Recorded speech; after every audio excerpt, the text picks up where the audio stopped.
This is on, yeah. Good evening, everybody. Welcome to Hyde Park Town Hall. I'm David Ray. You're a councilman from Ward 2 in Hyde Park. You're in Ward 2 now. For those who don't know it or do know it, you can either vote for me or against me a year from now. So I'm the guy that's named Ray. I want to first of all, Aileen Rohr, thanks you for coming tonight, the supervisor, and the rest of the town board. She couldn't be here tonight. She had a prior commitment she couldn't get out of. But certainly appreciate the Dutchess County Emergency Response Team for putting the show on, or the presentation on tonight. Maybe it will be a show, I don't know. I think it might be. I'm sure we'll learn a lot tonight, and we're very grateful to the county for putting this on for us. I'll turn it over to either Mr. Beal or Mr. Gonzalez, who will take it. I'll take it from here. And also shout out to your county legislator, Hannah Black, who's here as well. How about a round of applause for your elected officials? There you go. All right. So my name's William Beal. I'm the Dutchess County Emergency Management Coordinator. I work at the Dutchess County Department of Emergency Response in the town of Hyde Park. So I didn't have to go too far tonight, which was good. But of course, I had to head home first and let the dogs out. So it never really works out. But here I am, and we are continuing our Citizen Preparedness Tour. Now, this tour has been going on for a number of months. It started out as the winter tour at Dutchess Community College. We hosted 252 people in the largest citizen preparedness program between New York City and Albany that exists, actually. So we set a record there, and then we spun it off and have been doing these in different communities throughout Dutchess County. We have been to Pauling, we've been to Amenia, we've been to Red Hook. Where else have we been? We've been to, where did we drive really far to?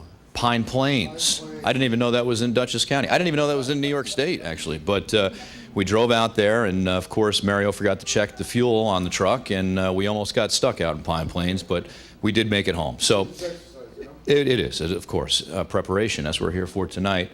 So that's why the screen says it's now summer 2016, because it started out as a winter thing, it became a spring thing, now it's a summer thing, but we're going to go on hiatus after tonight for July and August, because people do have vacations to go on. And we're going to pick it up again in September in the town of Fishkill. I got to say, I'm very impressed with the town of Hyde Park, not only because of this technical, incredible technical ability you have here, broadcasting us live on your community channel and on YouTube. That's great, because not everybody can be here tonight. Your supervisor, Aileen Rohr, will make sure that she watches the entire thing on YouTube. We'll make sure, because then we'll give her a little 10-question quiz, right? And we'll know if she watched, right? No. But she's great, and she's a great partner with Dutchess County, along with your legislator. We work together on many different projects, from hazard mitigation, which is something we're finalizing right now in Dutchess County, which allows your community to apply for grant funding to fix things that have been a problem in the past. A number of individuals from the town of Hyde Park have worked on that plan with us, and we are one of the only counties in New York State that has 100% municipality involvement, which is a big deal. Westchester County has like 12 towns involved, because it's difficult to get everybody on the same page. Here in Dutchess County, every single town, village, and city is involved with our hazard mitigation plan, and that's a big deal, because we have projects that are shovel-ready right here in Dutchess County. And if we have the plan in place, we are eligible for federal funding, and your town will be part of that. The county legislature will be voting to adopt that in the coming weeks. It's going to be on the agenda, I believe, in July. And the legislators will have their say on the plan as well and be able to approve it as a countywide plan. So that is a big deal. So here we are today. Why are we here talking about preparedness? Why is that important? It's important because we identified in a hazard vulnerability assessment in Dutchess County that there's a need for citizens preparedness training for lay people. You have great volunteer firefighters, you have a great law enforcement staff here in Hyde Park, you have great emergency medical services, but the lay people need to understand the basics to preparation so that they don't need to call the fire department as quickly. They can sustain themselves for a few days in the event of a disaster or a major emergency. So that's what we're doing. We're going to give you some information so that you can take it back and prepare yourself for anything that could happen. And we're going to make sure you leave with a smile on your face tonight, because everybody that's here that sits through this program is going to receive one of these preparedness starter kits. And we call them starter kits because there's a lot of room in there to add different things to that kit. And we'll go through that tonight. So, what is preparedness? Preparedness, defined by FEMA, this is the boring definition, okay? A continuous cycle of planning, organizing, training, equipping, exercising, evaluating, and taking corrective action in an effort to ensure effective coordination during an incident response. What do we do at our office? You have the 911 center for Dutchess County in your town. So anyone that calls 911 on a cell phone or a landline, with the exception of the city of Poughkeepsie, goes into that 911 center here in the town of Hyde Park, and then the emergency response is coordinated by our staff in the event of a major emergency. If something escalates to an emergency that's bigger than an everyday emergency, we have staff, including myself and Mario, that are trained to assist with the coordination of those response efforts. We want you to be on the same page and understand what we're doing. That's going to help you be prepared. So here's the real everyday definition. Planning ahead and taking measures to prepare for and reduce the effects of disasters, either natural or man-made. That's what preparedness is. You folks all have an idea of what preparedness is. We're going to tell you from our perspective what we think you should do to be prepared. Now, we like to ask the groups that we go out to, how would you rate your current level of preparedness? How many people here this evening feel that they are well prepared for all emergencies? This gentleman right here, he is well prepared and he's ready. He thinks he is, but you're going to find out tonight there's always more you can do. I have thought about preparing for emergencies and have gathered some supplies. How about that? Anyone here? Most people here have thought about what could happen and have, put some things aside. That's a good thing to do. I know that it's important to prepare for emergencies, but I have not done so. There's always a couple here. You don't have to raise your hand. That's okay, sir. It's all right. We'll make sure we prepare you tonight, okay? I do not know how to prepare for a disaster or emergency, and I have no plans in place. There are some people. That little boy right there, he just raised his hand so high. He doesn't know how to prepare. We're going to teach you tonight how to prepare for an emergency, and we'll make sure he has something on the way out the door. So everyone has thought about emergencies. Everyone has thought about what could happen, and some of you have taken some steps. Tonight, we're going to get you more prepared than you are, okay, and that's a good thing. Well, we live in a time right now where things are changing. The world as we knew it just a few weeks ago has changed again.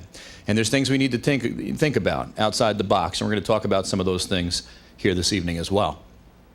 So why do you think some people aren't prepared? Well, some people say, I don't think anything's likely to happen. Unfortunately, that's not really the way things are anymore. I can't afford all the supplies right now. There's a lot of people that really can't afford to prepare, and that's one of the reasons why we're bringing some of these starter kits to you. I don't like to think about disasters. Nobody likes to think about disasters. I have no time to plan. But I go out here and teach you how to plan. So hopefully I'm planning properly myself. Hopefully. I know help will come when I need it. This is the key one right here. Yes, help will come when you need it. But if there's a lot of things happening at once, help may be delayed. So we want to prepare you to make yourself more sustainable so that you don't need help as quickly. And that's one of the reasons why we're here this evening. We want you to understand the risks. We want you to make a plan. We want you to build a kit. And we want you to stay informed. That's basically what we're trying to achieve this evening. And we'll start with understanding the risks. Let's talk about Dutchess County a little bit. One of the things we like to do is personalize this presentation to you and where you live. So we want to know the types of hazards in your community and how to respond to them. What are some of the hazards in this community that you think we should be aware of? Go ahead. Flooding is the #1 hazard facing Dutchess County. Flooding. A lot of people don't think about that because it doesn't happen all that often, or maybe you don't live near a waterway that floods on a regular basis. Well, either way you look at it, weather's changing, okay? We're seeing more flooding. We're seeing more temperature variations than we've seen in the past. We need to be prepared for those types of things. So flooding, that's great. You're the first municipality ever to get that first. So Hyde Park, great job. Give her a round of applause. Number 2. What do you think number 2 is? Fire's on the list, but number 2 facing all the residents in this town that could be a challenge. Ma'am, go ahead. Electrical power failure. Unbelievable. Sustained power outage, 3 days or more, okay? That's the number 2 one. And then the list from there is, different things. We see extreme temperatures. Could be hot, could be cold. Those face Dutchess County as well. But the 2 big ones that we need to really be prepared for is flooding and sustained power outage. Because if you have flooding or sustained power outage, other problems will occur as well. So we want to be aware of that. So how do you respond to those? We'll talk about that. We want you to be aware of any warning and notification systems available to you. In other words, if the government needs to tell you about something that's going on, we're going to talk about some of the ways that you can get in the loop on those things. Social media, obviously, is a very important tool these days. Facebook is obviously something that everybody's on. I know the town of Hyde Park has a Facebook page. I know your county legislator has a Facebook page. I just liked everything on it on my way here, just to make sure I was good. No, seriously, I did. That's a good tool for communication, but if you have a major emergency going on, there may need to be other forms of communication where we as emergency managers can communicate with you so that you know what to do, okay? So we'll talk about that. In Dutchess County, we are nearly 300,000 residents, not including those who work or attend college in the county. It's a fair-sized county.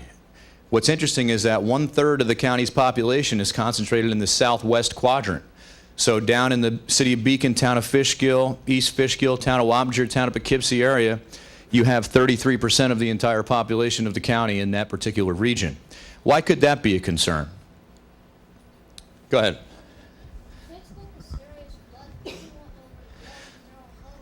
True. So if you have a serious emergency in the county, it may be difficult for people that are in those areas to evacuate because there's only so many roads that go north, south, east, and west. We'll talk about that. We have a combination of urban and rural communities here in Dutchess County. We have a great agricultural aspect to Dutchess County, which is actually growing. We're one of the only counties where the agricultural aspect is growing. I think we have more horse value in Dutchess County per capita than any other county. That's what someone told me, and I'm not going to challenge them on that because they own horses. So that's something that we need to be aware of as well. But also we have some urban areas here in Dutchess County as well. So looking from the city perspective to the rural perspective, we have pretty much a mixed bag here in Dutchess County. We have the Hudson River on the west side, which the town of Hyde Park borders. Why is it important for us to be aware that the Hudson River is on our west side here in the town of Hyde Park? Because there are residents that actually have drinking water coming out of the Hudson River. And why is that something we need to keep an eye on? Go ahead. I was going to say something different. I was going to say if you have to evacuate, you only have limited bridges. That's true. That's true. You can't really go west unless you have a boat, right?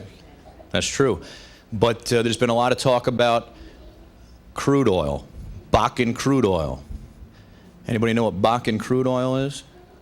Well, we don't have it traveling through Dutchess County. It travels on the other side of the river. But why do we need to be aware of anything going on the other side of the river? Because a tank could spill into the Hudson River, okay? If there's ever an emergency involving rail in Ulster County or Orange County, our phone is ringing immediately because we have a number of residents that drink water out of the Hudson River, and we need to shut those pumps off if something were to go into the river, and we need to do that immediately. So we have communication with those counties as well. Other waterways here and watersheds in Dutchess County include the Wappingers Creek, the Fishkill Creek, 10-mile watersheds. Why do we want to keep an eye on our watersheds? Not only for environmental reasons, not only for pollution reasons, but why do we always need to keep an eye on our watersheds? Because of the flooding. Flooding happens in these watersheds.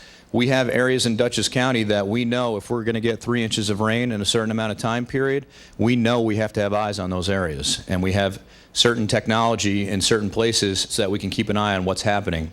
We also have a plan where sheriff's deputies will respond to those areas and report back to the 911 center what it looks like, because sometimes, especially on the 10-mile watershed, things can happen very quickly, and we may not be aware of that because there's not as much population over there.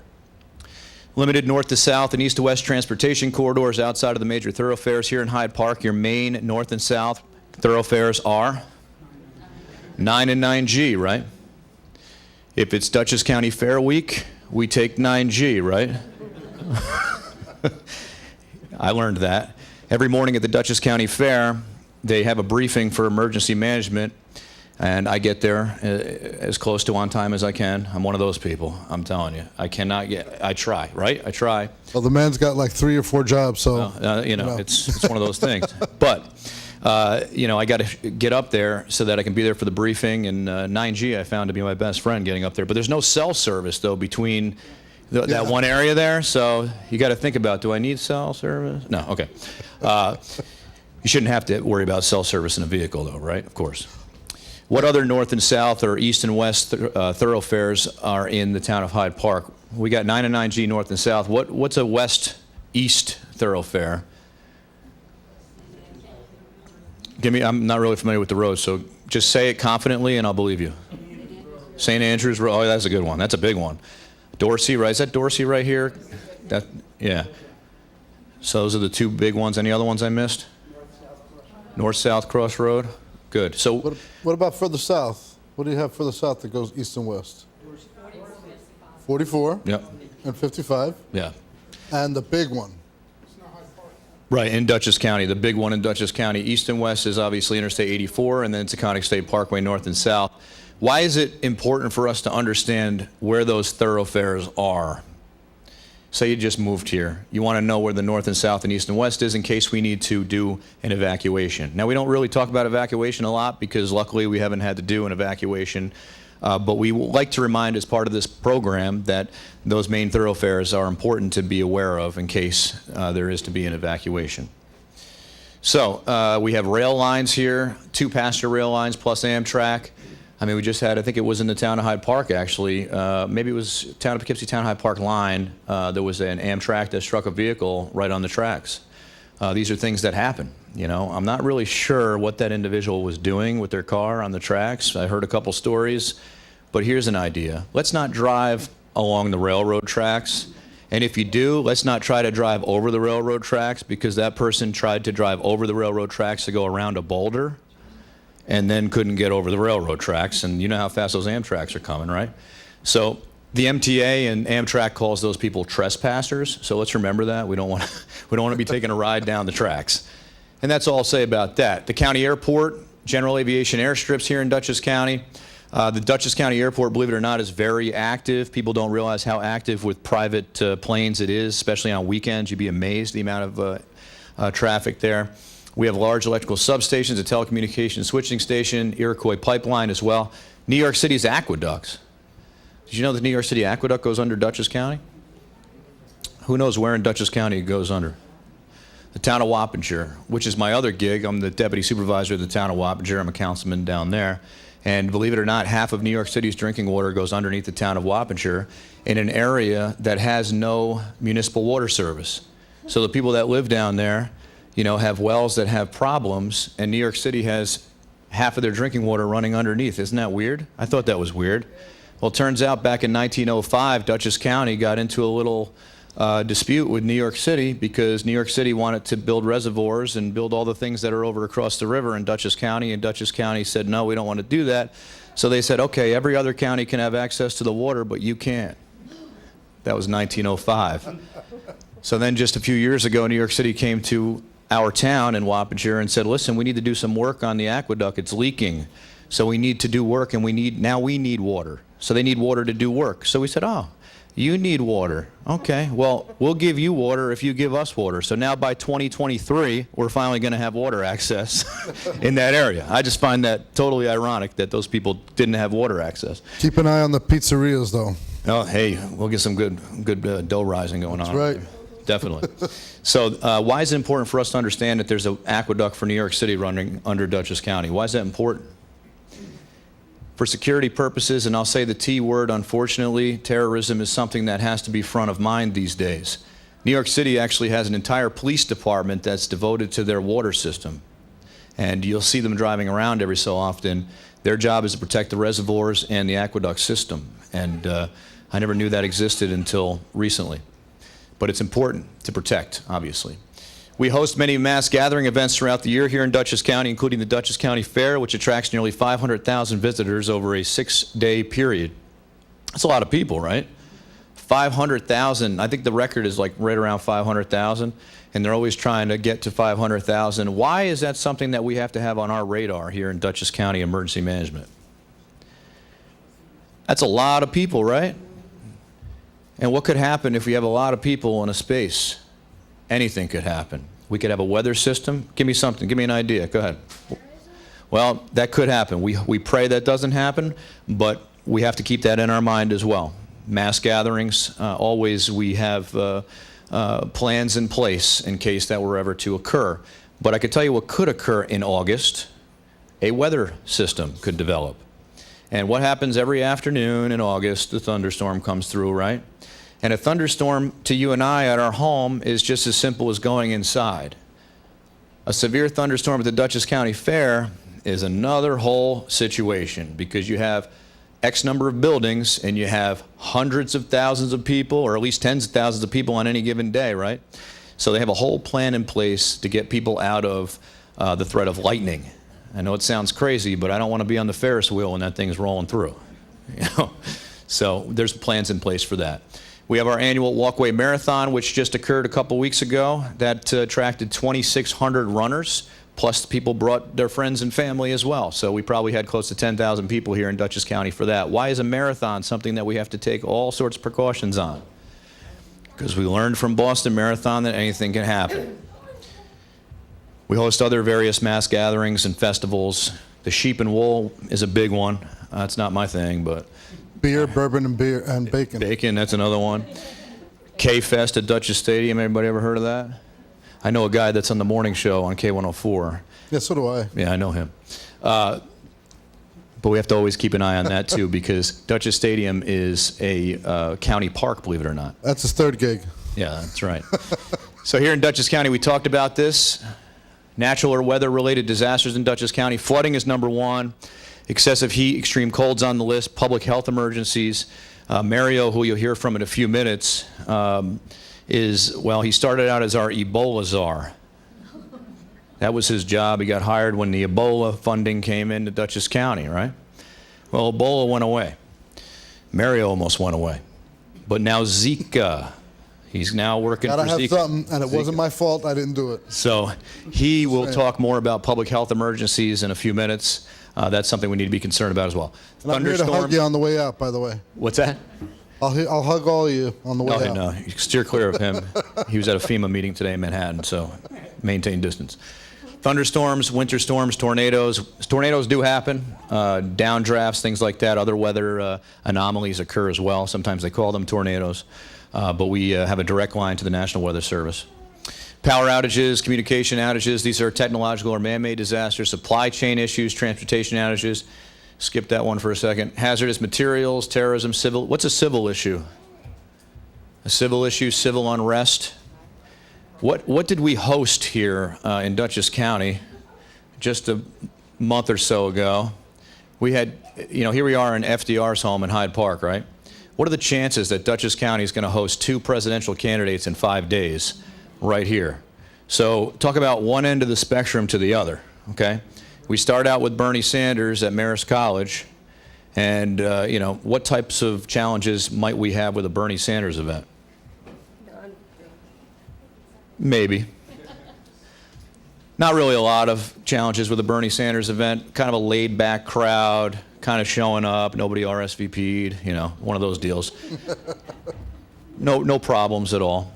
Young, right, millennials, you never know. So that was a good dress rehearsal for us because we were able to establish communications with all the law enforcement agencies and have everybody on the same channel, which is historic. That never has happened before, where every police officer could talk to each other.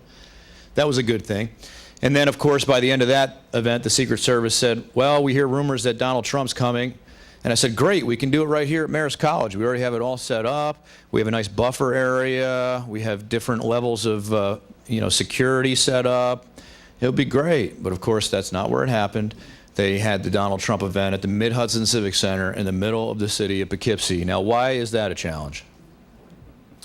Because you don't have that buffer on a college campus. You have basically public streets. You have buildings, you have all these different levels of security challenges. And why is a Donald Trump rally different than a Bernie Sanders rally?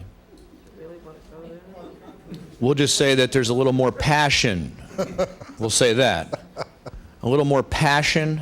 So I'll be honest with you, we're not getting political here, but for the Donald Trump rally, one of our big concerns was, we know that there's going to be protesters. Let's make sure that they have an area that's defined so that they can live in that area. They can walk on the streets, but they need to have an area so that they don't feel like they're being blocked out. We did that, had no problems.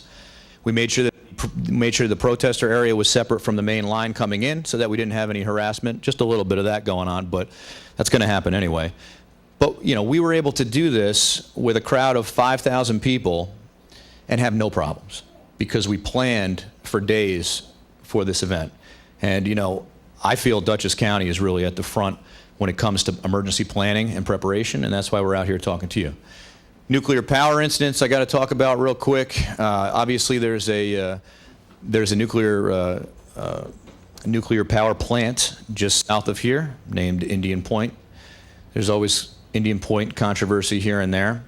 We're required to do some training with Indian Point. We're in the middle of an exercise involving Indian Point right now, which basically talks about ingestion pathway. And let me talk to you about that real quick.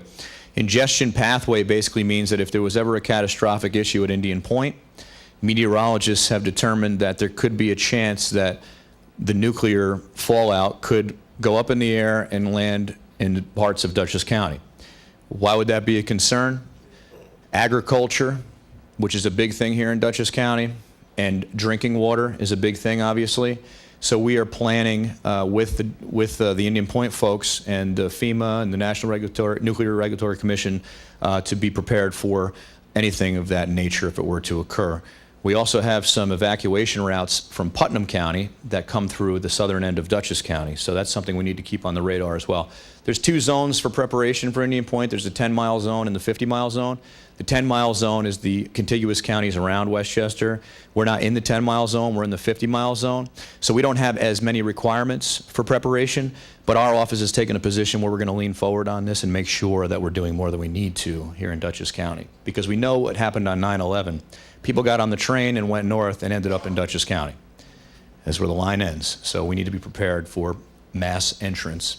Chemical and biological threats is just a reality. We're not that far from New York City. Obviously, Times Square is the #1 target in the world, and we're not that far. But I can tell you right now, every morning we get about 60 or 70 pages of intelligence information of what's going on and what happened last night that you may not see on the news. And New York City has the best terrorism task force and intelligence gathering group in the world. So they keep us in the loop on everything that's going on. So that's something you should know. So here we go, real quick, talking about resources in a disaster. We want you to be prepared to help yourself in a disaster. You are your best resource, okay? Understand the role and responsibility of government in a disaster, plan with your family, and know your neighbors. So it starts out like this. You and your family are the first level of preparation. We want you and your family to be prepared. We want you not to be quickly calling on 911 to come help. We want you to have some ability to prepare yourself. Your immediate neighbors as well. Everyone should be helping each other if there's something going on, okay? Your community as a whole. And then the local government gets involved, the county government, state government, and federal government. But we want people to be self-sufficient to a point so that they can survive if something were to occur. Making a plan. Mario's going to talk to you about making a plan. So, okay, we're here at a point where we're talking about the plan that you're going to make. And the previous slide, one of the things I want you to recognize about this pyramid is that, you know, who's heard of FEMA? What do you think FEMA does? Huh? To who? To the community. Who in the community? Ah. Anybody know? That's right, to government entities. That's right. As a matter of fact, whenever there's a disaster and if there's a declaration and the president declares a declaration, FEMA can come in and they are authorized to coordinate assistance through their public assistance program to government entities. Do they pay for private homes? No. Why? What are you supposed to have in place? Insurance, right? And if you're in a flood zone, what are you supposed to have? Flood insurance, right? Which, by the way, the homeowners don't pay for, right? So part of what we're doing here is we're trying to get you prepared to help yourselves, okay? As always, the county does have an amazing emergency services. I come from New York City. That's where they pulled me from. You know, my office was in Times Square. Thank God they got me out of there. But I came up here. Actually, my wife is a lifelong resident of Hyde Park. She went to Roosevelt. I don't hold it against her. Yeah, I went to a military school in Long Island. That's a whole other story. But we've been in this neighborhood for quite some time now. And when we moved up, I landed at the health department. But while I was in the city, I was an emergency manager down there, and I worked in public health and community health and the like. And one of the things I've always preached is that, we're here to help you, right? How many of you heard the government is here to help you, right? So, what do we really need to do? Help ourselves. Learn how to help yourself. Because even though we have all these systems in place, okay, and I'm telling you, you do have one of the finest emergency medical services, fire departments, and police departments in the country, period. Forget about the state, all right? You have some fine departments that serve in this county. And they are there to respond to you. You call 911, you are going to get somebody. Now, the problem in a disaster is, how many people do you think are calling? Because we know that every day, let's say, there's 100 calls going into 911. Do you know the number of jobs that call into? 40,000 a year. 40,000 a year, right? Let's say, so on a particular day, let's say they get 100 calls. Well, the county has been so accustomed to growing to that capacity because we do that every day. However, during a disaster, what happens? You have an awful lot more calls. I got a tree down. Grandma fell. I crashed into a tree while I was texting you. Figure that one out. All sorts of calls. So, you have to sort of, in a situation like that, you have to sort of prioritize, right? Say, okay, the guy with the heart attack really should go first over the sprained ankle, right? We all agree on that. That makes total sense. And if you have a large volume of calls coming in, they have to prioritize. So that means that maybe the person with the sprained ankle or the person with the minor issue, that like a tree in their driveway or whichever, might have to wait a little longer for help to arrive. So what we're trying to tell you is you need to prepare and get ready to help yourself, okay? To have the mindset of preparedness, to have the ability to do it, and even to learn some basic skills so that you're able to survive a disaster situation. And what we're trying to say with this pyramid is that, you know what? You and your family are your first responders, okay? After that, we all know, up here in Dutchess County especially, neighbors help neighbors. During one of those snowstorms, my wife didn't let me get a snowblower, of course. She gave me a shovel, and I have an 800-foot driveway. So you all know. So my neighbor came down and actually plowed the driveway for me. Yes. After that comes your community, your local responders. They're going to come and help you. Here in Hyde Park, you got the Roosevelt Fire Department, you got the Hyde Park Fire Department. They're going to come when you call them. Local government, that's your town. County government, that's us. State government, they're coming whether we want them to or not. All right? And the federal government comes whenever the state calls them. Okay? But notice how little of an effect do they have on the individual. I'm not talking about the overall picture. I'm talking about the individual person. If you own a home, a couple of cars, a couple of dogs, cats, chickens, do they allow chickens? No? Man, I should have moved to Hyde Park. My wife came home with like 8 chickens, and I've been building a coop ever since. You have yourselves here, and you really have to understand that in some situations, you might be, the only help you have. Okay, so that's one of the reasons why we're doing this. So as far as planning is concerned, you should think about a communications plan, a family communications plan, right? Shelter-in-place plan, because that does happen.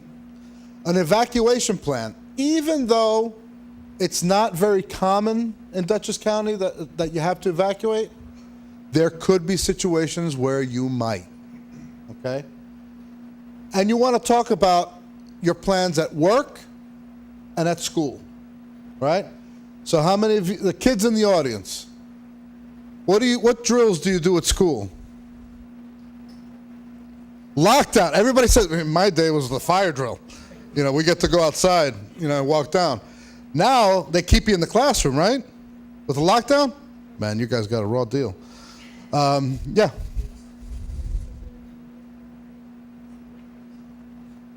Oh, okay.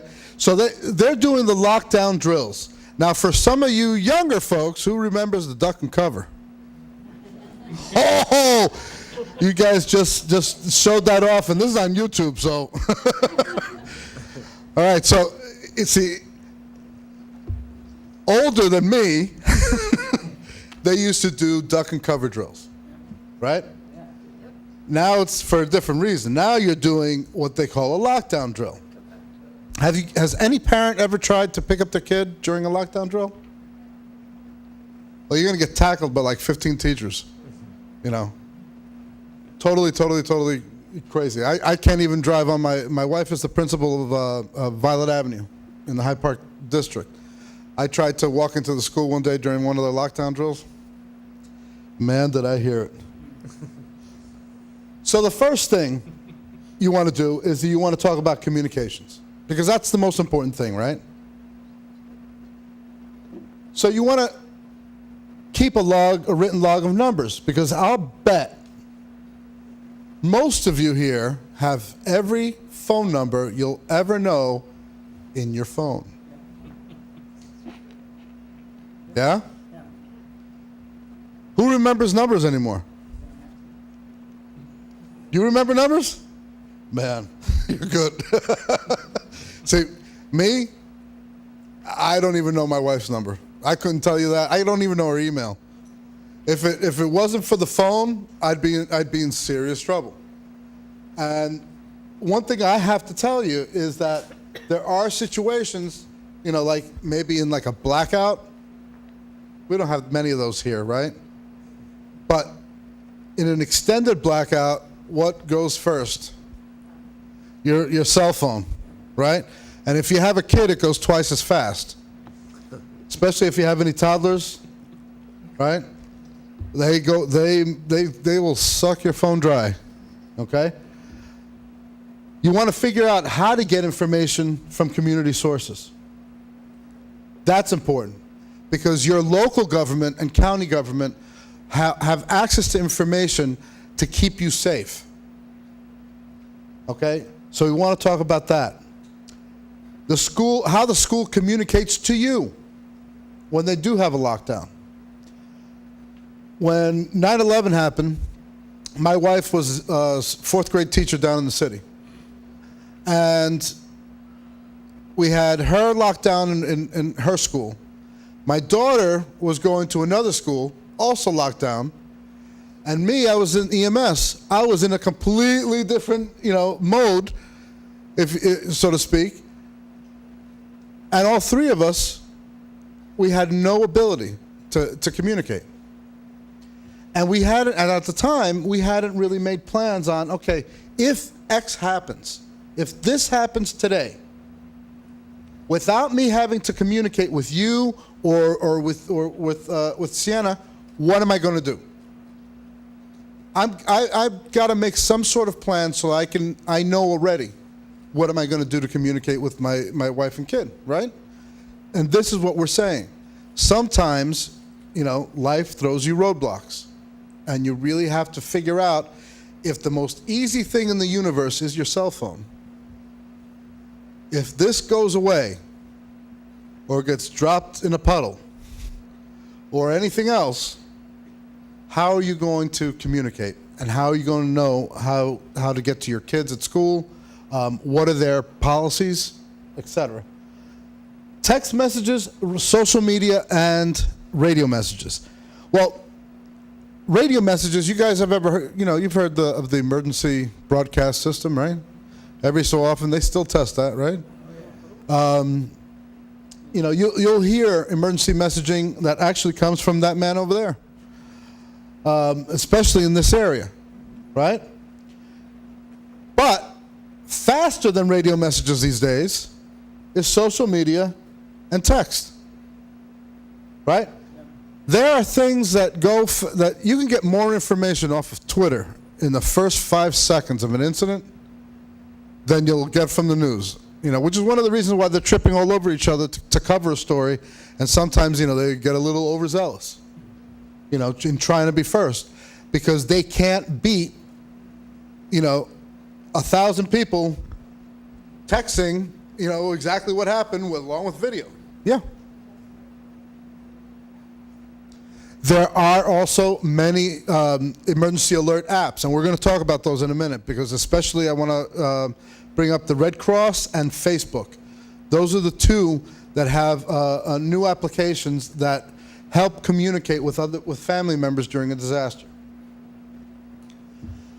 So one of the things you want to do is you want to write down your plan. And I know it seems like it's horrible, but Bill and I are professional planners is what we do. I might not do it at home. I figure once I leave the office, that's it. But in the office, we plan for everything. And it's not so much about the written plan, because we have a lot of written plans for a lot of different reasons. Okay? But one of the things that we do that really helps us solidify those plans is the planning process. We talk about it, and we talk about it. How were they able to get ready for Trump's event in days? I think it was just a few days that they had to get it done. They sat down with familiar people, okay, and we try very hard in this county to know the folks that are going to be responding ahead of time, because handing out business cards in the middle of a disaster is not really the best use of your time. So we really want to know that. But the planning process, being able to talk about the plan, being able to say, this is what we're doing, and exercising it, that's what will solidify it, okay? And it's the same thing with kids, okay? You want to include your extended family, grandma and grandpa if they live with you, or maybe you have an aunt that lives a couple of houses down or in the town next door, but if she is part of your universe, if you're one of the primary caregivers, you really have to also include them and their needs. Like I said before, your child's lockdown policy. Your employer. How many of you get one of those things every couple of weeks? The kind of things that usually your kids are drawn to you as soon as you get it. Paychecks. That's right. You get a paycheck every couple of weeks. Now, if you have a disaster in a community, who's affected? Is it just the employees? It's the employers as well.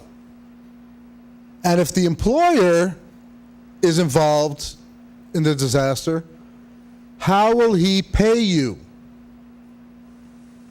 And that's a huge question. That's one of the key things we focus on here, is getting employers to work with us with continuity planning. But it does happen, right? At any time, they're involved. During Sandy, for example, there was a health center on Staten Island that lost internet connectivity for 30 days. And if you know anything about healthcare, everything is billed through the internet. When I said, listen, we'll just fill out the HIC for $1,500, the biller didn't even know what I was talking about. Okay? And the insurance companies themselves aren't set up to receive paper billing anymore.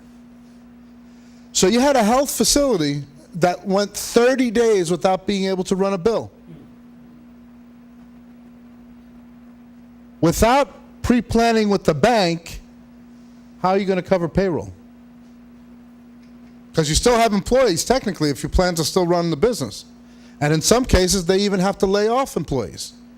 But you as employees and employers really need to have that conversation, because that, if your employer can't pay you, then you can't pay what? Your mortgage, car payment, your daughter's sweet 16 dress, whatever you're doing that month. If you don't have the cash to do it, okay, then the people that you were going to pay are also suffering the deficit. So it's like a house of cards. It's like dominoes. It goes one after the other after the other. So that's a really important thing to do. You really need to understand what your employer is going to do, okay? And one of the key things that we always say with your communications plans, you want to keep your written phone numbers and your important documents together. And I want you to think about what documents we're talking about. So what happens if you can't communicate? Okay? You have landlines could be down, right? Here, trees die and fall all the time, right? They hit the telephone lines and the power lines, boom, your hard lines go down. Cell phone lines get overwhelmed. That's what happened during 9/11.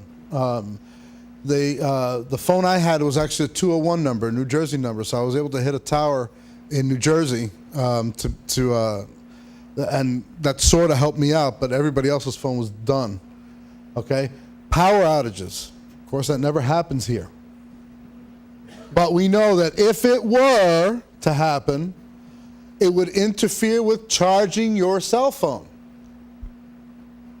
which would keep you from being able to access your phone numbers, right? And now everything's on internet. Your house phone, how many of you have internet phone lines? Or voice over IP, they call them. How many of you still have a phone in the house? You guys all you still have your phone in the house? Wow. Yeah? Oh, that's the true story. But like in my house, we got rid of the landline, a while ago, and that was a voice over IP, so that was technically internet, right? So you need backup forms. If your cell phone is down, what else could you use? Huh? Your car. Your car. For charging your car, absolutely, right? But what happened during that last storm up here? It was something about, you couldn't pull into the gas stations, right? No electricity for the pumps, and we learned that one the hard way. Yeah.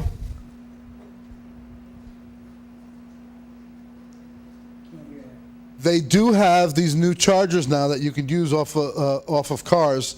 You can actually clip them to the cars, and it has like a bank of USBs, so you can put your car phone in there, your cell phone in there. And they do have that, and that's really a great piece of equipment to have in your vehicle if you have one. Yeah. Solar chargers are another one that's coming up. And by the way, Bill works with an awful lot of cell providers, especially during disasters. During the marathon, also with the government communication systems. The Department of Homeland Security has certain radio trucks that they deploy, in an emergency where we can get repeater usage, for our radios. But a lot of the cell phone companies also have trucks that are mobile repeaters for your signal, right? And two, more and more, they're bringing out these chargers. You know what they're called? Cows. Yep. You know why they're called cows?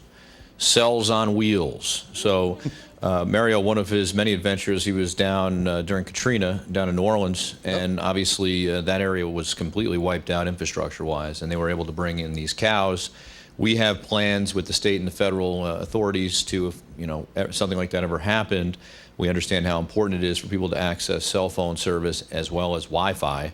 we would be able to bring in those cows, but it takes days before you can get those things up and running. So those plans are in existence, but you can't think they're going to happen tomorrow. It takes a few days for something like that to happen. Right, which is why we tell you, think about being prepared at least for 72 hours, 3 days. Realistically, I would say 5. Okay? Because these plans, once you trigger them and say, okay, we're ready to go, these things aren't located down the street. They have to usually come in from out of state. And let me tell you, I had better cell phone service in a wiped out town in Louisiana than I have my house now. Okay? They're really great. But like I said, it takes time for them to come in. You want to share that communications plan. How are you going to communicate with your family members? Okay? Loved ones that live in the area, loved ones that live out of state. Let them know, hey, if something happens in my area, this is what our plans are. This is how you're going to be able to get in touch with us. And the key thing, like you guys said, third party to let family members know you are safe. Well, the American Red Cross came up with an app that you can get on your phone called Safe and Well. And usually during a disaster, if you check in with that app for that particular disaster, anybody in your family from anywhere in the world really can actually check and say, okay, you checked in, that you're okay, right? Facebook is trying to do something similar to that. Okay, so if you check into your Facebook, or nowadays Facebook actually tracks your movements. Who thought about that, right? Orwell would have had a good time here today. They can really check your movements and plot where you are, and if you check in, your entire friend stream will be able to know that you're okay after the disaster. Okay? So, if your family becomes separated, and that usually happens, right? You wake up in the morning, the one person goes one way, the other person goes the other, you got your kids going to school, the dog and the chickens are the only ones that stay behind, right? So, you have to remember that during a big event, and that could happen at any time, you might have to, you might be separated. So how are you going to figure that out amongst your family, right? If your phones don't work and the cells are overloaded, text messages, because they're on a different system, might still go through. But be prepared, which is why we're telling you to plan that in advance. So you want to meet, you want to have a plan to meet somewhere. If you guys are in different parts of the county or different parts of the state, you want to talk about, decide where to meet. So the 3 locations. First location should always be home, right? But if home isn't accessible, your second location should be at a relative or a close friend, maybe close by, near your home. But you really need to think about a location outside of the immediate area. And that's true for evacuation as well. Right? If you had to evacuate today, and sometimes you might have to go right now, and that usually happens in times of what? Wildfires, right? We don't have many trees here, do we? In a wildfire, sometimes the residents are saying, that's not even going to come close. In 1 minute, and then the next minute it's going, oh my God, it's getting awfully hot in the backyard, right? And that could change for 1 second. If you had to leave today, where would you go? Right? Do you have a Aunt Lulu somewhere in Massachusetts that you want to go to? I'd prefer, somebody down in Florida. But do you know who would be able to help you out in that particular situation, right? And the other thing, too, is that you really need to practice and review that. Whatever you do for communications, whatever plan you have, And we always say, as emergency managers, the plan itself doesn't really matter so much. Have you tested it? Does it work on some level? Every time we come up with something, we definitely try to at least test it to see whether or not we know what we're talking about or it's a completely different animal. Okay?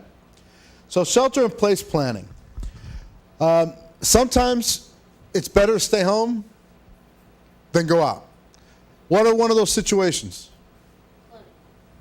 Flooding is one of those perfect situations. Sometimes, that could change. But how about, do you guys remember that thing going on upstate where a couple of guys were running around in the woods? They just happened to get out of a jail. I mean, we don't have many jails here in Dutchess County, do we? How many do we have? 3, right? Maybe 4? Well, technically, we have 1 jail. We have 1 jail. We have 3 prisons. And 1 belongs to the feds, right? Well, we have a maximum security prison here at Greenhaven, so we certainly can relate to what they went through up in that area. And let's hope that the prison system has corrected those issues so that doesn't happen here, because shelter in place is exactly what they were told to do. And how did they notify people to shelter in place? Well, let's talk about notifications real quick, okay? What you see on your screen right here is an emergency alert. It's the same platform that's used when your phone makes that noise you never heard before, and you look down and it's an Amber Alert. How many people have seen that, where you're like, what is going on with my phone? And you're like, I never signed up for this. I've never seen this. What is that? Well, that's called an iPause notification. That's an emergency alert that is a very special type of alert that's established only for very specific criteria. Amber alerts in the immediate area. Sometimes we get them that aren't in the immediate area, which is a mistake. And then there's 2 weather situations that can occur that you'll get one of those alerts. A tornado warning and a flash flood warning. Those are the only 2 weather alerts you'll get on that platform. Why do you think that is? Why do you think they're not putting winter storm warnings out on that platform? Because it'll go off all the time during the winter. Why are they not putting out severe thunderstorm warnings on that platform? Because basically every other day in the month of August here in Dutchess County, we have some level of severe thunderstorm watch or warning. So we don't want to overuse that system. Now, Dutchess County is going to have the ability to send out iPause alerts just like that for very specific criteria. Shelter in place is one of them, okay? This technology is new technology. The original emergency notification technology began back in the day with the emergency broadcast system, like you mentioned, right? Mm-hmm.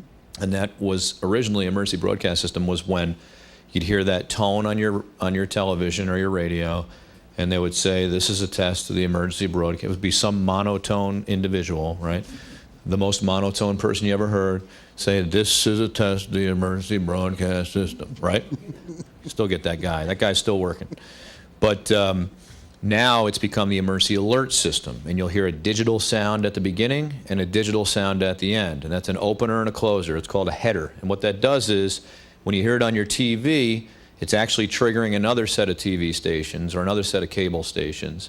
When you hear it on your radio, it's actually triggering another set of radio stations. So for this area, for example, Indian Point, WHUD happens to be the station that has to relay any emergency alert relative to Indian Point. One of my other jobs is K104, okay? We're also another relayer of the emergency alert system.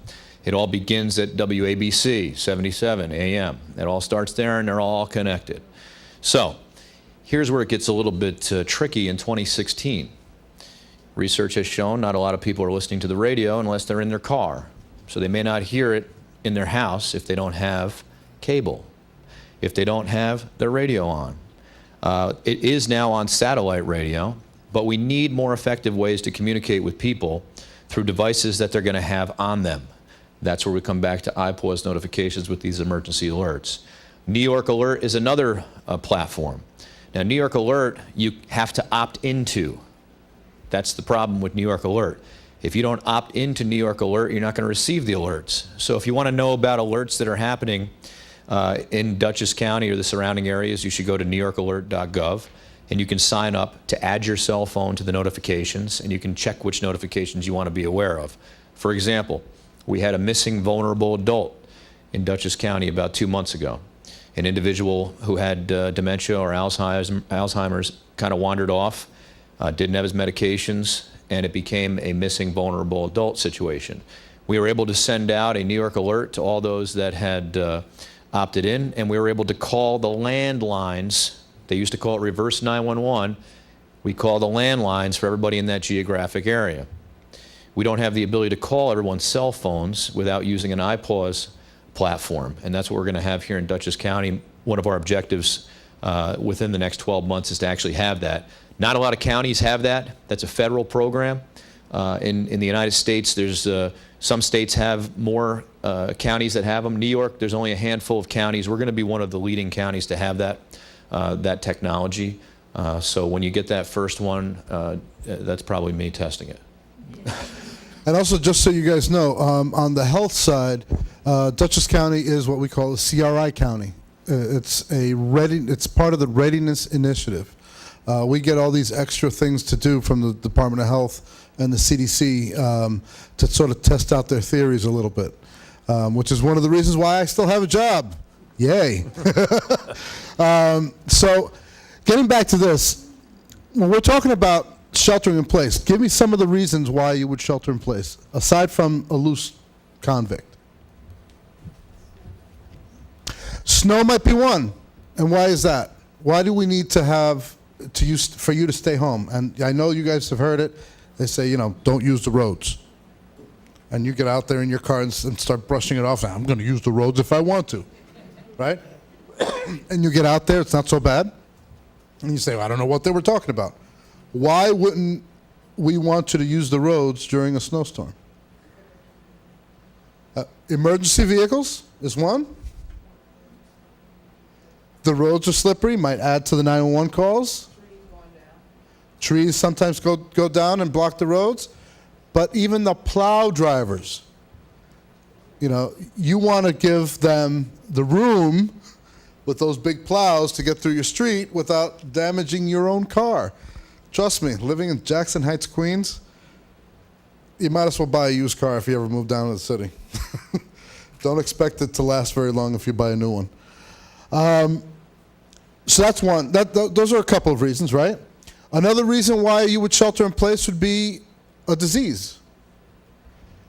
If we have had, and we were considering this during H1N1, if we had widespread disease of a nature that we don't necessarily have a countermeasure for, in other words, we don't have a vaccine or an antibiotic or something to sort of slow it down, we might ask people to self-isolate in their homes, right? And what are we really doing? We're creating social distancing, right? If you're in your own house, you're not going to be, interacting with your neighbor, all right? So from a disease control standpoint, that might be a time that we do it. Another reason would be, and this is where the second bullet comes in, if a truck comes through that's carrying some sort of poison, okay, that either crashes or starts a leak, and 84 is an interstate. One of the things that I love to mess with my wife is, I keep an orange book in my car. And in that orange book is every chemical that we have, that we transport, right? And if you've ever seen a truck with that sort of like diamond on the back with a number on it, well, that number corresponds to a specific chemical. And you would be surprised the stuff that you can transport on the nation's highways. From chlorine to poisonous gases to explosives. How do I know that? Because in the early 90s, I worked for an explosives company out out west. And you know how we used to transport our stuff? UPS. Yeah, all we had to do was just label the boxes. The truck had, the number, and, you could be driving right next to, an entire truckload of explosive, you wouldn't have a clue that that's what's happening. But we transport things in this country, and you can't get away from it. And the highways are how we do it. If there is an accident, that immediate area might need to shelter in place. And when we talk about sealing the room, getting into your house, into a room, and you're able to seal it with plastic sheeting. And I'm sure you guys have seen that on TV, that they come up with the duct tape and the sheeting and all that. Well, that's actually for a case like a spill. Or if, for example, there is an accident at Indian Point, and in the unlikely event that Mother Nature blows radiation our way, that might be another reason why we tell you, hey, stay in your homes. It's the safest place to be until we can figure this out, right? And by the way, for Indian Point, we have an awful lot of dairy farms here. And there are a lot of major industries that purchase the milk from the dairy farms. In the event of an issue like that, where you had fallout over their food, would we be able to sell their milk? No. You wouldn't be able to drink their milk, even if the radiation was very little. So these are things that we have to think about. But for for the individual person, it might be a reason why we ask you to shelter in place. Okay? If you are going to go out, use common sense. Use common sense to figure out the threat. I'm not saying that, if there's an event happening, you go outside your house, you look around. Okay, the coyote's there, that's good. The groundhog is still eating my cabbage, okay? All right, I can walk out. But think about it. If there is an order in place to either shelter in place or to restrict your travel, think about why we're doing it, okay? So one of the things you want to do in a shelter-in-place plan is you can't forget the pets. You don't want to get the dog left outside because then he's going to keep barking until you come out and get him in the middle of the disaster, right? You want to lock your doors and windows. Be careful with the vents and the fireplace dampers. Because just because you're inside doesn't mean that you're, away from the outside air. Okay? Air conditioners get the air where? Outside, right? So, our houses, just like us, breathe in and out just like any other living creature. So you want to make sure that you take care of that if you're in an event where there's a chemical issue or radiological issue, that you make sure you close those vents, okay? You want to go into the interior room if you can. Usually we tell people, go into a bathroom or some kind of bedroom with little windows. And then you want to seal the doors and windows with plastic sheeting. That's always a really handy thing to have in the garage. And duct tape, because duct tape fixes everything. Okay? Trust me, I did 28 years in EMS in New York City, and it fixed my ambulance better than any mechanic. So, you want to have these, small items, and they're relatively inexpensive, but you'd be surprised how much it might be in your garage forever. But the day you need it, you want to make sure you have it. So be prepared to stay in your home. Like we said, 72 hours is at least 5 to 7 days to say, okay, we're good, right? Keep non-perishable food items. What are those? Anything canned, but you got to remember cans also have an expiration date. What's a good food stuff that doesn't go bad? Rice is one, pasta, and there's some boxed stuff at the supermarket that you could probably have for years, longer than the military can have MREs. Spam is another great thing to have in your house, that's for sure. There's nothing better than a Spam and bacon burger, I can tell you that. Yeah, so does my cardiologist too. There are certain items that you want to be able to keep. And the other thing we'd like to say is usually when we change our clocks, every fall and every spring, right? Think about this. Change your clock, check your stocks. In other words, go into that extra food stuff that you have, put away, and check the expiration dates on them. Some of them, like I said, have very long expiration dates. I think SpaghettiOs, you can get away with 2 years. According to the canon, probably get away with another year after that. Yeah. Twinkies are actually the best disaster food supply. That and ring dings. Okay? So check that. Water.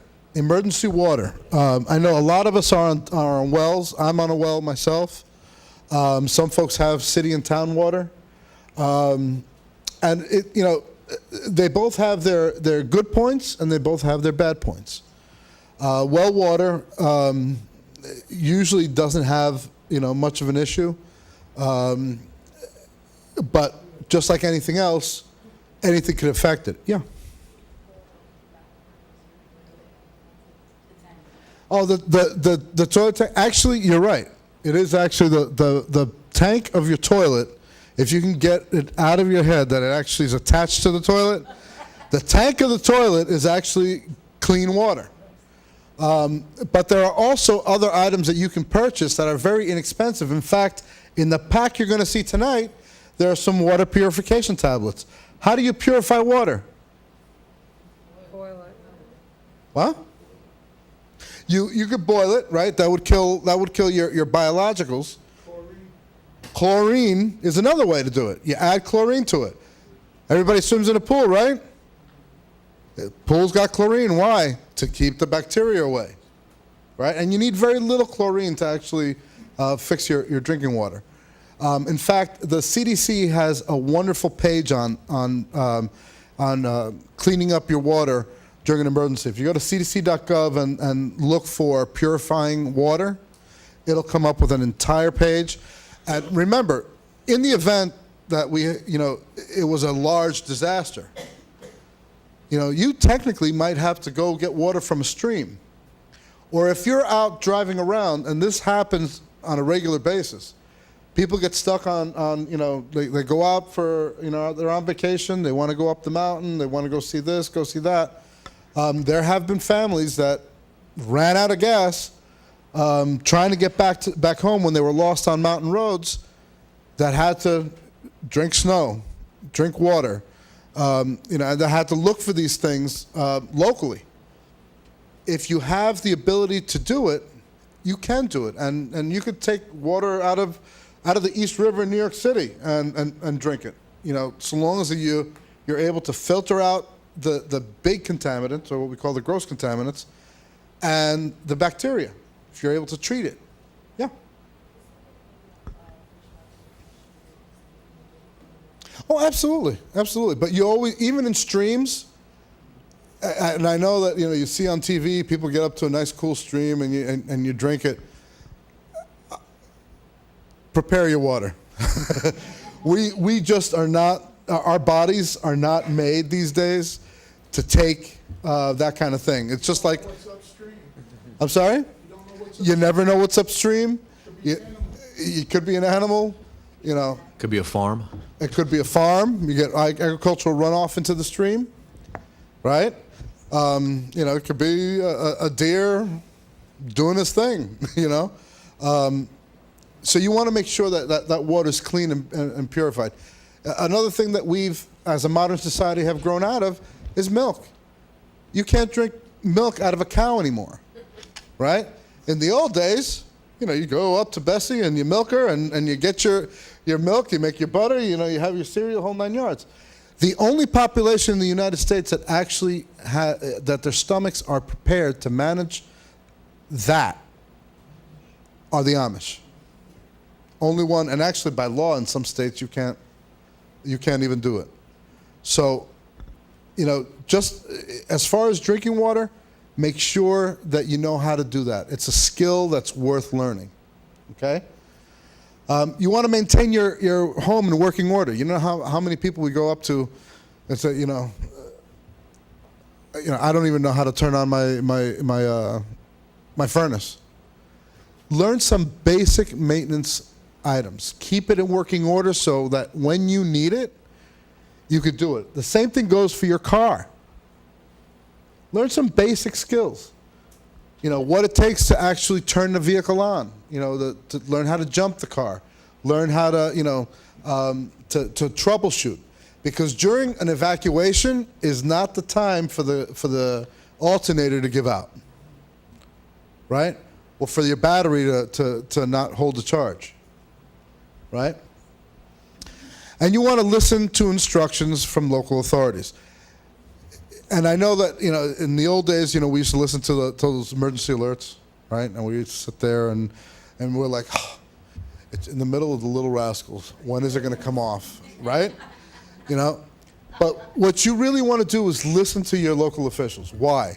Because they are privy to information going from the federal government down to the local government. And they're going to do what they can to make sure that you are safe. Okay?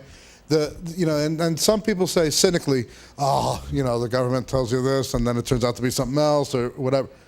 Those instances are usually few and far between. Okay? And when those things do happen, we make sure that we learn from those incidents. But if they're telling you something and saying, everybody know what the difference between a watch and a warning is? When they say, okay, there's a tornado watch outside, what do you do? Watch out. Well, that would make sense. What was it? You prepare because the conditions are ripe for that incident to occur, right? When they say there's a thunderstorm watch, that means it's probably hot, humid, the clouds are rolling in, it's almost ready. A tornado warning, right? It's coming. If you get a tornado warning on your phone, you better find some cover because it's coming your way. And with the iPause system that Bill was talking about, they're going to be able to pretty much track the line. If they know that, okay, a storm is coming in this direction, they'll be able to notify the people in that track that it's coming. Okay? So that's huge. Evacuation, like we said, it rarely happens. But it's one of those things that do happen. Okay? And that could happen for floods. It could happen for a chemical spill. It could happen for, a wildfire, loose convicts. We might decide, hey, we're going to evacuate this section of Stormville because we know that these guys might be trying to hide in people's houses, right? So sometimes that does happen. And a lot of times, like we said before, it occurs with very little warning, okay? So you want to have a plan. Where will you meet your family if that happens to be the case, right? What would you do or where would you go is more likely the important question. And then finally, you want to make sure that you have a point of contact outside your area. A friend or a cousin or an uncle or an aunt, somewhere outside the county, if possible, okay? You got to know your routes. We talked about that before. There are very few actual roads in Dutchess County. I mean, we have a lot of little curvy roads, and it's very pleasant to drive them, and they're awesome. But in an evacuation, it might not just be us evacuating. It could be Putnam County, Westchester, the Bronx, Manhattan, Queens, all of Long Island. One of the things we learned during the recent storms were that we couldn't evacuate south. Why? Because south, we were heading into the storms. So all the patients that we evacuated, I think we did 15,000 in Irene, we had to evacuate them up here. A lot of them ended up at Vassar and Mid-Hudson. So if you get an evacuation order, know where your nearest routes are and where they go and where you might be able to end up. Okay, Make sure you make arrangements with your family. Don't just show up at Aunt Lulu's house. Say, we're here, right? If you have a family member that's institutionalized, know what that institution plans on doing. Nursing homes and adult care facilities were ordered in the last 2 years to come up with planning. One of the things that we realized during Irene quickly was that a lot of nursing homes didn't have plans in place, so it made our job very difficult in trying to coordinate the evacuation. However, almost all of them have plans now, and if you have a person that's in the hospital or in a nursing home or in an adult care facility, unfortunately, the facility itself is in charge of that person's person. So in other words, if they have to evacuate, it's their decision, and they might not even tell the next of kin what's going on. Okay? So I suggest if you do have folks that you know that are in in a nursing home or in a hospital, communicate with them and say, listen, are you going to put out an alert? How will we know where you take them?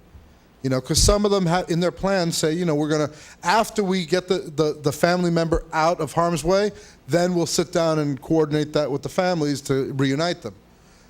But sometimes it doesn't happen. Sometimes it happens. Sometimes it doesn't happen. I could tell you in Sandy, a 6-day evacuation turned into almost like 3 weeks because we had facilities that didn't evacuate that should have. And it was going back and forth. We honestly did not have time to notify every single family member or next of kin that Uncle Joe is ending up in Syracuse. And a lot of family members were angry, but we said, speak with those facilities. Understand what their plan is, and that'll help things out in the long run. Finally, you want to make sure that you have the needed supply of medication. That's a hell of a time to run out of your blood pressure meds, right? Or your diabetes medication, or any of your chronic illness medication. And then your pets. If you're evacuating, a lot of shelters, public shelters, do not allow pets in the shelter. And that's for many reasons, for health reasons as well as for safety reasons. But right now in the county, we have a DCART unit, the Dutchess County Animal Response Team, right? And they are a bunch of volunteers that are in charge of figuring out what to do with not only your pets, but also the livestock in the county. How do you protect them and how do you defend them? During Irene, if you guys remember Irene, it happened the week of the Dutchess County Fair. And halfway through the fair, the entire 4-H hill had to get evacuated. And that was like something like 300 or 400 cows, sheep, pigs, llamas, the chickens, the rabbits, for crying out loud. Everybody had to go. And we had to coordinate that. So, also plan, yeah?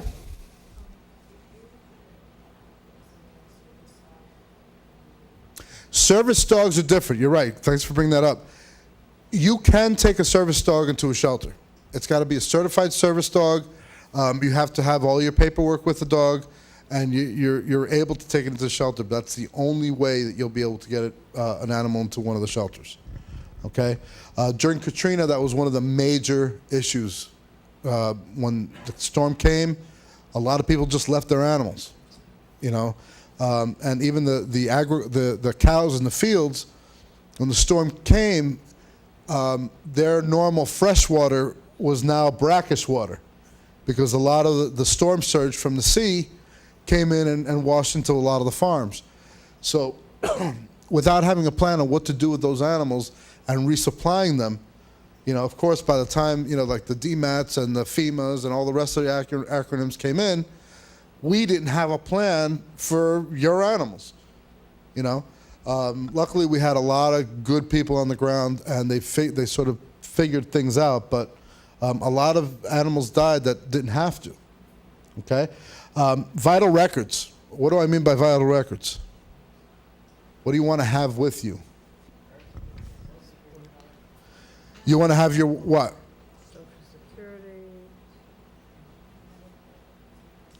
Medical records would be good to have if you have a chronic illness. Passports, IDs, right?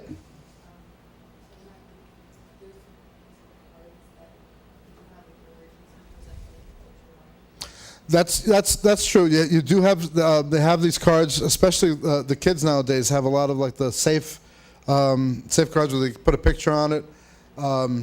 That's important to have in there. Birth certificate is huge. Any kind of form of ID, right? Social Security card, right? How about your deed to your house? And that's exactly where I was going next. Or your mortgage. Somehow, if you evacuate and your home is damaged, you have to prove that you live there, that it's yours. Another thing people don't know, how about your insurance, your homeowner's insurance? How many of you have actually read your homeowner's insurance? You read it? I just spoke to someone today. Oh, yeah? You read it? Oh, yes. That's, Word. I fall asleep halfway through it. I let my wife know what's in it. I do know it doesn't cover anything, that's wrong with my house. That's for sure, right? My homeowner's insurance, it will cover, tornadoes, earthquakes, attacks from zombies, aliens, but it won't do acts of God, whatever that is, right? And almost everything is an act of God. Huh? It certainly is, but I wasn't going to argue with him. You'll never win with insurance people, but you really need to have your policy and your mortgage. Another thing people don't know, if your house is on a mortgage, yeah. Why would you bring a copy of your mortgage? Number one, to prove it's yours. That it's you'll be able to match your mortgage with your IDs and say, okay, yes, I live in this house. Wouldn't an electric bill do this? Yes and no. But what you want the mortgage for is later on when you're trying to place your insurance claim outside of your own home. Okay, you're doing it from a third location. You want to have all the terms in there because this is the biggest reason why you need your mortgage. If you place a claim for your destroyed house, where do you think the money goes? To the bank. Who owns your house if it's mortgaged? The bank. And during Sandy, a lot of folks had a lot of problems because, they didn't realize that, no, the insurance company isn't going to write you a check. They're going to write the bank a check. And why do they do that? The bank owns it, right? Number one. And number two, they want to make sure that you make the repairs on the house and not go down to the Virgin Islands for a week. Right? Yep. Which can happen. Right? But you want to make sure that you have all the fine print with you. Every single thing, every single piece of property that you have, you want to make sure that you have it. And with that, you want to document for your insurance company everything that you have in the house that you might need to have replaced. Another thing people don't do, they'll go around the house snapping pictures for the insurance company, but they won't open up the drawers. And great-grandma's ring that was given to her on the Gettysburg battlefield by a Confederate uncle that she was dating, guess what? That's not covered. So you got to make sure that you have everything prepared now. Yeah. On these deeds and mortgages, there's also a copy of the county record building. There is. There absolutely is. And I'm not saying that you won't be able to get it, but during a disaster, Right. you're going to have a long wait before you're able to get it. Because you're thinking about 300,000 other people that might have the same issue. So by keeping it in one place, in a fire-resistant safe, okay? And why do I say fire-resistant? Well, in case your house goes on fire, but Well, you want to keep it watertight, but it's resistant because paper burns at 400 and, anybody remember Ray Bradbury? I do. 461? Fahrenheit 461? 451. I'm sorry? They're only good up to 90 minutes. It's enough for them to get in there. They'll knock down a fire in no time, unless you have a bigger issue. But you want to keep those records and place them in a place where you can grab them and go. And it's the same thing we're talking about with these go bags, okay? And like we said, safety skills. Learn some basic first aid. Learn CPR. Learn how to start a fire. All the stuff that you see Boy Scouts and Girl Scouts do, review it. Those are actually handy skills to have, okay? Know what you're going to do with your animals. Know about your utility. Make sure you have documentation, because there's some places you might have Central Hudson here, but the next town over might not. Okay? So here we go. All right, so now let's get into it. What you're here to receive, okay? Is everyone still awake out there? Uh-oh. Turn up the lights. Okay, we're getting a message from the control room. Okay, there we go. So this is going to kind of bring everything together here, folks, and make everything make sense. Does everybody feel like they're learning something tonight? Because the object of the game here is for you to walk out of here and say, I'm glad that I went to. I didn't waste my time. We don't want you to waste your time. We want you to get something out of this, and we're gonna make sure you get something out of this, because everyone walking out of here is going to get a kit. So that's our little psychological way of getting you to smile. Go ahead. Go ahead. Paper that we were all supposed to sign has not been over here. It's right over on that table. So I've purposely taken it away so you pay attention to me. That's fine. That's fine. But if you haven't signed the sheet, it'll make its way around again. So let's talk about kits. It is recommended that you have a kit for your home. It is recommended that you have a kit for your work. It is recommended that you have a kit for your car. Tonight, you're going to walk out of here with a starter kit, okay? You can put it in any 3 of those locations, but it probably will be more appropriate for your home. This is what FEMA recommends you should have as of today, June 21st, 2016. We've seen this change over the years, but they seem to be leaning towards keeping you self-sufficient for 3 to 5 days now. It used to be 48 hours, and then it was, then it was 3 days. Now it's 3 to 5 days. So they're saying that you should have in your home 1 gallon of water per person per day. Okay, 1 gallon of water per person per day. For food, 3 to 5 day supply per person, they recommend. They recommend that you have a battery-powered radio. This way you can hear any emergency messages that may come across the radio. A flashlight with extra batteries. They recommend that as well. A first aid kit, a manual, sanitation, hygiene supplies, matches, container, prescription medications or glasses, and important documents, like we talked about this already. These are the basic things that they recommend that you have. And some of these items will be in this kit, and we'll talk about that. They also recommend you have a whistle, extra clothing, small manual kitchen tools, a wrench or pliers, cash, coins. In every single class we do, we ask you, how much cash do you think you should have? First of all, why should you have cash? You can't use your machine. Because your ATM machine won't work, probably. And as for that whole chip thing, I am totally against the whole chip thing. Just want to get it out there. I don't understand. I was on the way here. The chip wasn't working. Takes 10 times as long. I'm not really, what is going on here with the chip thing. So all that technology may not work.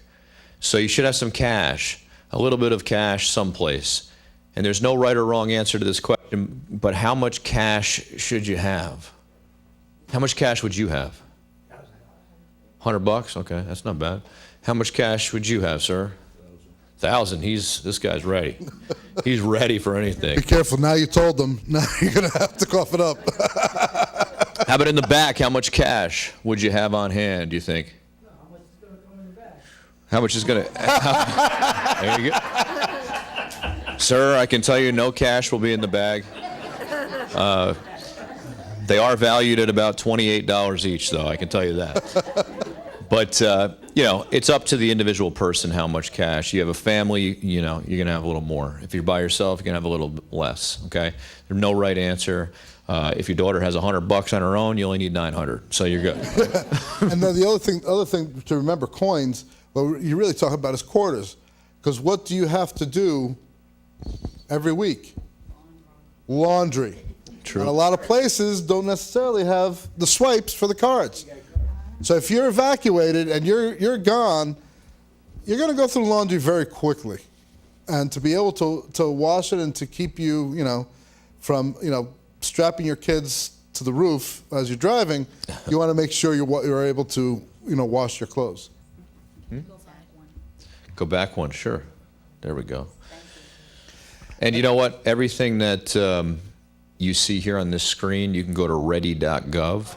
Ready.gov will tell you all this. So coins, cash, maps. A map is a piece of paper that has a drawing of... They got lines and... a map. GPS may not be working, right? So maps we need to understand. And how many military guys do we have in here? Anybody from the military? Any veterans? None in the room. None in the room, so you don't have to worry about the protractor. It was an extra piece of junk anyway. Compass, orientation. Special items for infants or children, that's something you want to have as well as part of the kit. And pet care items, we talked about pets, and just to expand a little bit on the DCART, Dutchess County Animal Response Team, it's an organization that is relatively new and up and coming here in Dutchess County. We just received federal funding for a trailer, which was supposed to be in April. It's still not in yet. But it's going to allow our team members to be able to respond to companion animal emergencies during disasters and livestock animal emergencies during disasters.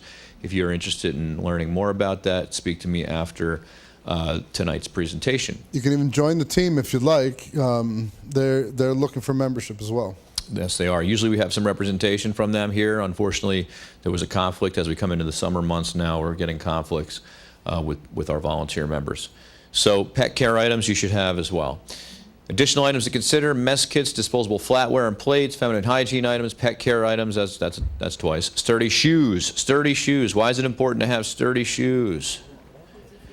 In case you have to walk someplace, right? I mean, you don't want flip-flops on if you have to carry a bunch of things. Crocs, maybe. They might work. Sleeping bags. Go ahead. They had a group of kids during one of the last major snowstorms that were the mother was calling into the 911 center saying, well, you got to go find my daughter. She's coming home from college. Well, what do you think she came home from college in the middle of winter? Shorts and flip-flops. Everybody in the car had shorts and flip-flops on. They got stuck, I think, on 84. 84, yeah. And they had to go dig them out. So on 84, a few years ago, we had an issue where the roadway became impassable, and there were a lot of cars that got stuck out there for hours. And now you see those big gates that go up and down on the entrances, which is supposed to prevent people from going up the mountain when the mountain freezes. Now that particular night, there were a number of people that just could not move, and they had to actually send the sheriff's office ATVs out there to rescue people. Imagine being rescued in a snowstorm wearing shorts, a t-shirt, and flip-flops, right? So you kind of got to think about, the situation you're in. They also recommend a fire extinguisher, sleeping bags also to consider for your home kit. Now, for your car or work kits, this is more of a portable type kit, okay? Why might you want to have a kit at work? In case something happens at work, right? September 11th, 2001 is an example that's still fresh in many of our minds. People are at work. They just got to work, and now they have a mass evacuation. And, many people there wish they had sturdy shoes at work, right? Something you should think about. The portable kit, 1 to 3 day of items: food and water, emergency blanket, flashlight, light stick, first aid kit, hygiene things. Keep a pair of sturdy shoes at work. There you go, in case you have to evacuate. So not only for your work, but also for your car. Maybe consider having something in your trunk of your car, which I have many of these in the trunk of my car, actually. Too many of them. We want you to stay informed real quick. We talked about most of this already. Emergency alert system, we talked about that. National Oceanic and Atmospheric Administration weather radio. Anybody have a weather radio? Weather radios are good to have also because the National Weather Service will put an alert tone out if something's going to happen, and you'll be notified of it on your weather radio. Department of Homeland Security notifications, we talked about that. New York State Office of Emergency Management, New York Alert, we talked about that. This is where I got to get a plug in for the Dutchess County Emergency Management Facebook page. You should follow me on Facebook, on Dutchess County Emergency Management page. We have that set up as well on social media and on Twitter at Dutchess OEM on Twitter. And basically everything that goes out on the Facebook goes out on the Twitter. So That's his fifth job. That's not my fifth job. This job. So you may not be with your family members when a disaster strikes, as Mario said before. You want to make those plans today and identify your point of contact, know how you will communicate, plan for your pets. Make sure all family members know that plan as well, as Mario stressed before. Strengthen your preparedness. That's why we're doing this. We're out here trying to strengthen your preparedness by having this conversation. We're not here to bore you. We're here to try to inform you, and hopefully we are doing that. Get involved in your community. How can you get involved? Well, Mario mentioned the Dutchess County Animal Response Team. Now I'll mention the Dutchess County Medical Reserve Corps, the MRC. Joe Ryan is the coordinator of the MRC, sitting in the back there. Hi, Joe. And he's going to have more information if you're interested in the MRC after we're done here. He'll be able to give you specific information. And just quickly with the MRC is the Medical Reserve Corps. It's a group of volunteers. You don't have to be medical or have a healthcare license to join. They have both medically licensed folks and folks that do all kinds of jobs, including IT and all kinds of work. In fact, we at the health department use them quite a bit during a lot of our disasters. They actually sit in the health department. If we had an outbreak, for example, we might use Medical Reserve Corps volunteers to help us track patients. We might use them, they staff the picnics, the senior picnics that go on throughout the summer. They man the first aid tents during the marathon. They've done quite a bit for the county. So if you really want to get involved, and by the way, every study in resiliency has shown that the community that is involved with each other has the highest chance of coming out unscathed or in better shape than they did going into the disaster. Okay, that's a common resiliency. Minimum age to join? I think it's, Joe? No. There's no minimum age? Oh, wow, good. Well, actually, they have team groups now, too. Oh. We haven't started one yet here in Dutchess County, but But that might be definitely Might be a a good possibility. So talk to Joe in the back if you're interested. Great. Very good. Yeah, so get involved in your community. And of course, we can't stress the fact that here in the town of Hyde Park, great fire departments, great law enforcement, great emergency medical services. We work with them on a regular basis. And those are other opportunities for you to get involved as well. Mario has an extensive background in EMS. I'm an EMT for 20 years as well. I was a former fire chief. That's how I got into this business here I was the youngest fire chief in Dutchess County, actually, back in 2001. But we are here to promote the fact that we have great community opportunities here in Dutchess County, and we would definitely encourage you to get involved. Anyway, for the 12th time, plan for your pets. Know the resources outside your community as well. We talked about that here this evening. Some resources here. Dutchess County Executive Mark Molinaro wants me to make sure I say the website at least 12 times a night, dutchessny.gov. I'm only going to say it once. Great resource. We work with the Cornell Cooperative Extension with agricultural preparedness. Their website is there as well. The New York State Division of Homeland Security and Emergency Services, that's our state-level partner that we work with on a regular basis. And as Mario said, the state will show up when the state decides to show up. We've had Governor Cuomo show up on scenes before, unannounced, and that's fine. Just give me a heads up, please. Ready.gov, that's my favorite one. Ready.gov is the best website, really, the one-stop shop for all the information we talked about here this evening. I'd recommend you go to that website. And the one thing, too, about the county website is that it links to all of our departments. So there's a link for the Department of Emergency Response. There's a link for the Department of Behavioral and Community Health. That's the new name of the health department. And I urge you to get on there, take a look. There's a lot of resources. There's great preparedness resources on DER's website and on the health department's website. There's a ton of resources and information about everything from Ebola to the new Zika threat that we face. And here we are, folks, as we conclude this evening. You are your own first responder until assistance may arrive. Be prepared. And if you have any questions, we can take a couple questions right now. If you have anything you want to ask live on television.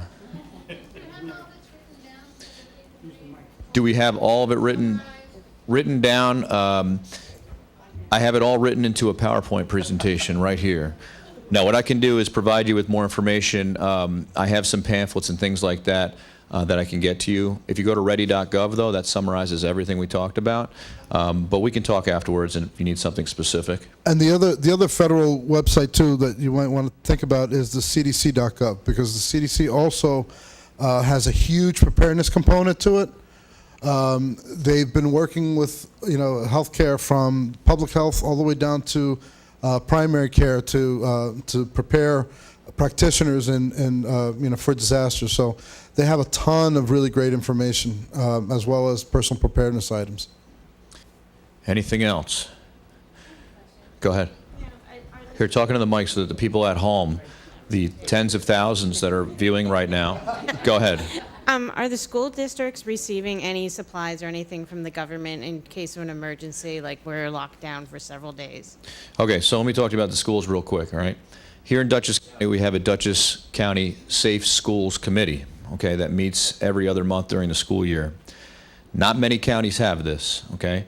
I am actually the representative from Dutchess County Emergency Management that attends the meetings, and it's a meeting of principals, superintendents, safety teams, and other individuals within the school districts in Dutchess County.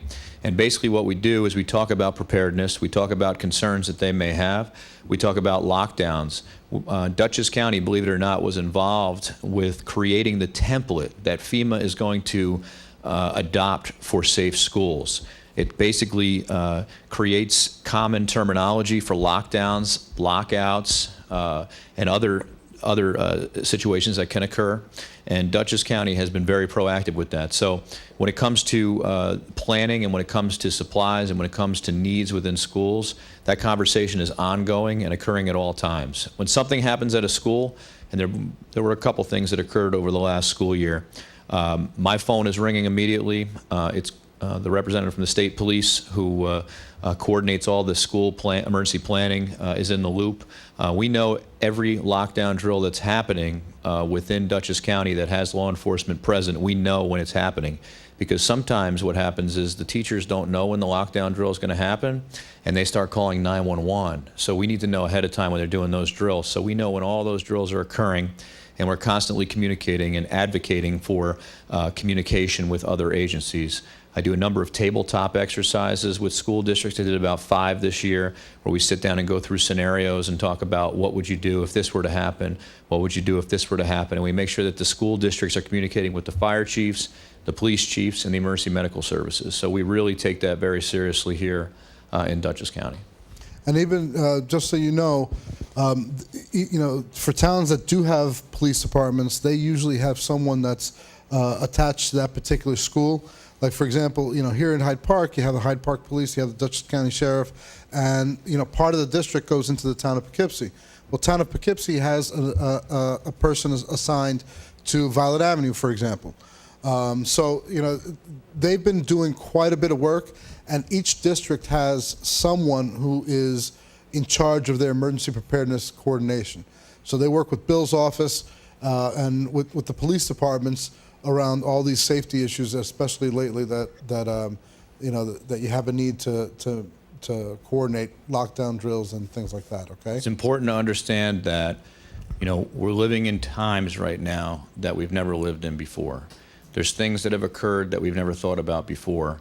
Our office spends a lot of time reading after-action reports from across the country about things that have occurred to make sure we evaluate our plans and we do things better than they did in other places. So understand that in Dutchess County, we take that very seriously. And every situation that occurs, and I want to get specific about the most recent one, we're already talking about planning for to prevent that type of thing to occur. So just understand that we lean forward here in Dutchess County, and we take those threats very seriously. Well, I thank you all for being here, and my thanks to the councilman here from the town of Hyde Park, the county legislator who was here earlier, and of course Supervisor Rohr, who is a great partner with our county. We thank you for taking the time to be here. My goal was to get done before it got dark out, and on the second longest day of the year, I think we did okay. So, Councilman, do you have anything you wanted to say? Yeah, I just want to thank you guys very much. It was a great, is he beeping me? All right, thank you, guys. What do you want, Herb?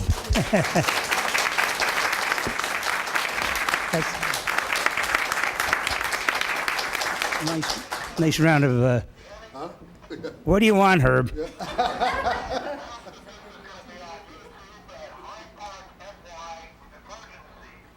Hyde Park NY Emergency on YouTube. I can't wait to The get Bill home and to watch Mario this. Show. I can't On wait. Broadway. I'm They're going on to run. Route 9. I'm going to get home as quick as I can. I'm going to show it to my 6-year-old. There you go. But it's important, Later folks, for those that couldn't be here tonight, okay, your friends and family maybe that couldn't be here, that want to kill some time at work maybe, or maybe not at work, it's on YouTube. You can find it on YouTube, and we hope that you got value out of tonight. Thank you so much for being here.